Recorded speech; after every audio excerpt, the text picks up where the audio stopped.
அண்ணா என்ன சேலைய நாரா கிழிச்சிட்டு இருக்கீங்க? நீங்க சேலை எப்படி கிழிச்சு கொண்டு வந்தாலுமே நாங்க வாங்கிக்குவோம்க்கா.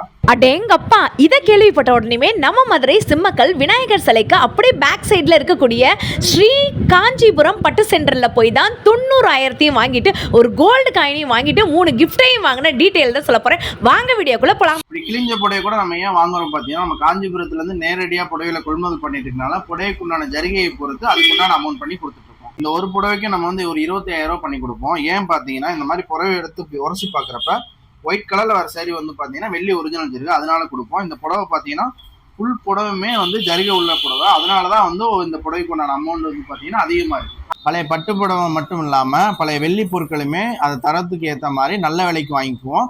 ஒரு புடவை வந்து நம்ம 1000 ரூபாயில இருந்து 1 லட்ச ரூபா கூட கொடுத்து வாங்கிக்குவோம். 5 ரூபாய் நோட்டு இந்த மாதிரி 2000 ரூபாய் நோட்டுமே நம்ம வந்து வாங்கிக்குவோம். நீங்க மொத்தம் 6 சேரி கொண்டு வந்தீங்க. அந்த 6 சேரில வந்து 5 சேரி வந்து விலைக்கு போகும். அந்த 5 சேரிக்கான ரேட்டு பாத்தீங்கன்னா 90,000 வரைக்கும் போயிருக்கு. 90,000 அக்கா 90,000 மட்டும் இல்ல, நீங்க கொண்டு வந்ததுல ஒரு சேரி வந்து டிஷ்யூ சேரி, அந்த டிஷ்யூ சேரிக்கு வந்து 1 கிராம் கோல்டு காயினுமே ஃப்ரீ. மத்த புடவைகளுக்கு பாத்தீங்கன்னா குக்கர், தவா, ஹாட் பாக்ஸ் 3மே வந்து ஃப்ரீ. இது எல்லாமே எனக்கா? உங்களுக்கு தான்க்கா. நம்ம கடையோட பேர் பாத்தீங்கன்னா ஸ்ரீ காஞ்சிபுரம் பட்டு சென்டர். நம்ம கடை எங்க இருக்கு பாத்தீங்கன்னா நம்ம மதுரையில சிம்மக்கல் சித்திவிநாயகர்களுக்கு பின்னாடியும் கலைஞர் சிலைக்கு பக்கத்துல இருக்கு. நம்மளோட பிரான்ச்சஸ் பாத்தீங்கன்னா தேனியிலுமே இருக்கு. நீங்க வாட்ஸ்அப்ல புடவை அனுப்புனாலே நம்ம பார்த்துட்டு நம்ம எவ்வளவு போங்கிறத சொல்லிடுவோம். அப்புறம் என்ன மக்களே, உங்க வீட்டில் இருக்க பழைய பட்டு புடவைக்கு கட்டு கட்டா காசு வாங்குறதுக்கு ரெடியா?